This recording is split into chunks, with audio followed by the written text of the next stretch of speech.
सांसद प्रज्वल रेवन्ना से जुड़े कथित अश्लील वीडियो को लेकर चल रही जो कहानी थी, उसमें उनके ही पूर्व कार ड्राइवर कार्तिक द्वारा जो खुलासा किया गया है, उससे पूरी कहानी में एक नया ट्विस्ट आ गया है।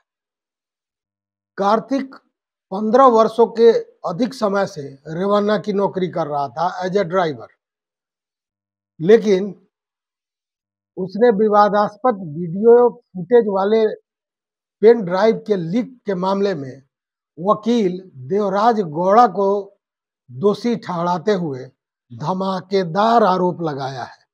यह देवराज गौड़ा भाजपा के नेता भी हैं। कार्तिक करीब 15 साल तक रेवन्ना के घर में ड्राइवर के साथ ही एक पारिवारिक सदस्य के रूप में रहता था, सांसद की गाड़ी चलाता था। कार्तिक ने दावा किया कि जिस पेन ड्राइव को लेकर कोहराम मचा हुआ है, दरअसल वे पेन ड्राइव पहले उसी के पास था। ड्राइवर कार्तिक के अनुसार उसका जो कहना है कि मैंने रेवन्ना और प्रज्वल के साथ कई सालों तक काम किया, मेरे साथ हिंसा हुई, हमारी जमीन छीन जाने और मेरी पत्नी पर हमले के कारण मैंने 1 साल पहले उनकी नौकरी छोड़ दी। मैं रेवन्ना पर केस करने और कानूनी लड़ाई लड़ने की तैयारी कर रहा था। खुद को त्यागा हुआ और सहारा पाने की उम्मीद से मैं देवराज गौड़ा से हमारी संपर्क हुई, जो रेवन्ना परिवार के कानूनी विरोधी माने जाते हैं। देवराज गौड़ा खुद भी बीजेपी का नेता है। गौड़ा से बातचीत आगे बढ़ी तो मैंने रेवन्ना के बारे में उन्हें बताया, तब उन्होंने मुझे न्याय दिलाने का वादा किया था। ड्राइवर को विश्वास में लेकर गौड़ा ने उससे पेन ड्राइव किस तरह ली थी, इसकी कहानी भी समझिए। जो कार्तिक का बयान है, उसके अनुसार उन्होंने मेरा केस नहीं लड़ा, इसलिए मैंने मामले को दूसरे वकील के सामने रखा। अभी तक जो कहानी सीधी चल रही थी, इसमें एक नया मोड़ तब आया जब गौड़ा ने कार्तिक से रेवन्ना की कथित काली करतूत वाली पेन ड्राइव ले ली, बहला फुसलाकर वसूल लिया। कार्तिक का दावा है कि उसने अश्लील वीडियो वाली पेन ड्राइव कर्नाटक के डिप्टी सीएम डीके शिवकुमार और कांग्रेस सांसद डीके सुरेश को भी दी थी। हालांकि इस संबंध में कांग्रेस नेता की ओर से कोई बयान अब तक सामने नहीं आया है।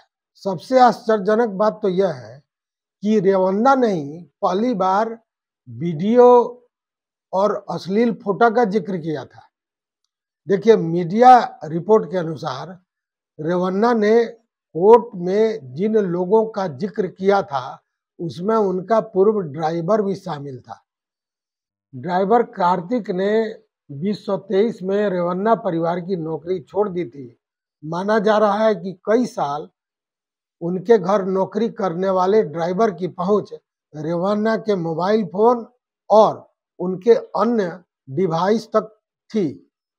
एक तरह से वो परिवार का सदस्य हो चुका था। ऐसे में घर के सारे लोगों का उस पर गहरा विश्वास भी था। पिछले साल किसी बात को लेकर ड्राइवर और रेवन्ना के बीच विवाद हो गया और उसके बाद उसने नौकरी छोड़ दी थी और वीडियो को लेकर रेवन्ना को धमकाने लगा था। इसके बाद रेवन्ना ने कोर्ट का रुख किया था। पिछले साल 1 जून को प्रज्वल ने बेंगलुरु सिविल कोर्ट में एक मुकदमा दायर किया था और यह मुकदमा 86 मीडिया आउटलेट और 3 व्यक्तियों के खिलाफ था, जिसमें उन्होंने अपने खिलाफ चल रहे फेक न्यूज और छेड़छाड़ किए गए वीडियोज को प्रसारित करने से रोक लगाने की मांग न्यायालय से की थी। 2 जून 2023 को सिविल कोर्ट ने यह कहते हुए इस प्रसारण पर रोक लगा दी थी कि इससे आगे बड़ा खतरा पैदा हो सकता है। इधर दिसंबर 2023 में पूर्व ड्राइवर की ओर से भी पुलिस के यहाँ एक शिकायत दर्ज कराई गई थी, जिसमें कार्तिक ने रेवन्ना परिवार पर कई गंभीर आरोप लगाए। ड्राइवर ने आरोप लगाया कि 13 एकड़ जमीन नहीं देने के कारण प्रज्वल और उसकी मां ने उसका और उसकी पत्नी का अपहरण कर लिया था। यह मामला कोर्ट में था कि बीच में देवराज गौड़ा कोर्ट पहुंच गए। उन्होंने कोर्ट में वीडियो का मुद्दा उठाया। गौड़ा की याचिका के चलते ही रेवन्ना सांसद के तौर पर अयोग्य घोषित किए गए। हालांकि सुप्रीम कोर्ट से रेवन्ना को राहत मिली और निचली अदालत के फैसले पर उच्च न्यायालय ने रोक लगा दी। 2023 में गौड़ा ने प्रज्वल के पिता के एच.डी. रेवन्ना के खिलाफ चुनाव भी लड़ा था, लेकिन नसीब खराब थी और वो हार गया। कार्तिक ने दावा किया कि जब मामला कोर्ट तक पहुंच गया तो प्रज्वल रेवन्ना उसके पास अदालत का स्टे लेकर आए थे। उसमें प्रज्वल की ओर से दी गई आदेश की कॉपी देवराज गौड़ा को दिखाया था।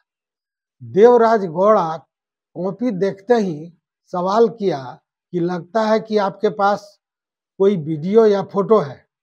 हालांकि मैंने मना कर दिया था। मैंने उनसे पूछा कि आपको यह बात किसने बताई, तो उन्होंने कहा कि तुम्हारे पास जो फोटो वीडियो है वह मुझे दे दो, मैं किसी को नहीं दिखाऊंगा, उसे जज के सामने रखूंगा। कार्तिक ने कहा कि तब मैंने गौड़ा के बातों पर विश्वास किया और मौजूद सारे सबूत उसको सौंप दिया। अब उन्होंने इसका इस्तेमाल अपने स्वार्थ के लिए किया है। 6 महीने पहले देवराज गौड़ा ने एक प्रेस कॉन्फ्रेंस भी किया था। उसमें उसने कहा था कि रेवन्ना परिवार के बीच लड़ाई के बहाने रास लीला को पूरे हासन के सामने लाएंगे। ड्राइवर ने आगे बताया कि मैं उनके पास गया और उनसे पूछा कि उसने ऐसा क्यों किया, तो उन्होंने कहा इससे तुम्हारा कोई लेना देना नहीं है, तुम शांत बैठो। हालांकि देवराज गौड़ा पर कार्तिक का भरोसा समाप्त हो गया था जब उन्होंने विवादास्पद वीडियो की एक प्रति सौंपी, यह विश्वास करते हुए कि उसका उपयोग कानूनी उद्देश्यों के लिए किया जाएगा। फिर भी कार्तिक अब खुद को आरोपों के जाल में उलझा हुआ पाता है और वीडियो के प्रसार को लेकर उस पर लगातार उंगलियां उठ रही हैं। उथल पुथल के बीच कार चालक कार्तिक अपने दावों के समर्थन में दस्तावेजों से लैस होकर विशेष जांच दल मतलब जो एसआईटी गठित हुआ है उसके सामने उसने महत्वपूर्ण उपस्थिति भी दर्ज कराई। एसआईटी को मामले की सच्चाई को उजागर करने का काम सौंपा गया है, जिसने आपत्तिजनक फुटेज की उत्पत्ति और विवरण के बारे में जानकारी के लिए कार्तिक से पूछताछ की है। कर्नाटक बीजेपी के नेता देवराजे गौड़ा ने पिछले साल दिसंबर में एक चिट्ठी भी लिखी थी। ये चिट्ठी कर्नाटक के बीजेपी अध्यक्ष वीवाई विजयेंद्र और गृह मंत्री अमित शाह को लिखी गई थी। उसमें उन्होंने प्रज्वल और देवगौड़ा परिवार पर गैर कानूनी गतिविधियों में शामिल होने का दावा भी किया था। देवराज ने अपनी इस चिट्ठी में दावा किया था कि उनके पास एक पेन ड्राइव है जिसमें 2976 वीडियोज हैं और ये वीडियोज फुटेज को कथित तौर पर प्रज्वल रेवन्ना ने शूट किया था। उनका कहना था कि इन वीडियोज में कुछ महिलाएं अफसर भी दिख रही हैं। इन वीडियोज का इस्तेमाल सेक्सुअल एक्टिविटी में शामिल रहने के लिए महिलाओं को ब्लैकमेल करने के लिए किया जा रहा है। अपनी चिट्ठी में उन्होंने अभी कहा कि वीडियो और दस्तावेजों वाली एक और पेन ड्राइव कांग्रेस लीडरशिप के पास पहुंच गई है।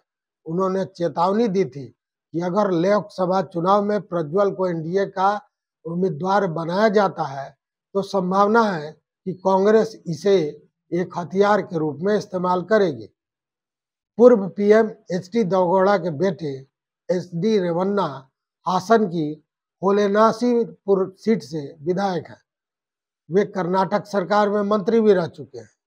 उन पर भी यौन शोषण का आरोप लगा है। हालांकि उन्होंने कहा कि जो वीडियो वायरल हो रहा है वो 4-5 साल पुराने हैं। मतलब एक तरह से उन्होंने बात मान ली कि ये वीडियो तो है लेकिन पुराना है। कहा कि 4-5 साल पुरानी कोई चीज उन्हें अब मिल गई तो अब केस दर्ज कर रहे हैं। उन्होंने कहा कि वो इस पर कुछ नहीं कहेंगे क्योंकि मामला जांच में अभी चल रहा है। इधर रेवन्ना भारत छोड़कर जर्मनी जा चुका है। अब देखना है कि एसआईटी की टीम क्या इस मामले में इंटरपोल की मदद लेकर रेवन्ना को भारत में लाने जा रही है, लाएगी। कई सवाल खड़े होते हैं। देखते हैं आगे क्या होता है। इस वीडियो में बस इतना ही। देखते रहिए मत अभिमत। चैनल पर नए हो तो निश्चित रूप से सब्सक्राइब कीजिए, लाइक कीजिए, दोस्तों के साथ शेयर कीजिए। देखते रहिए मत अभिमत। बहुत बहुत धन्यवाद, बहुत बहुत धन्यवाद।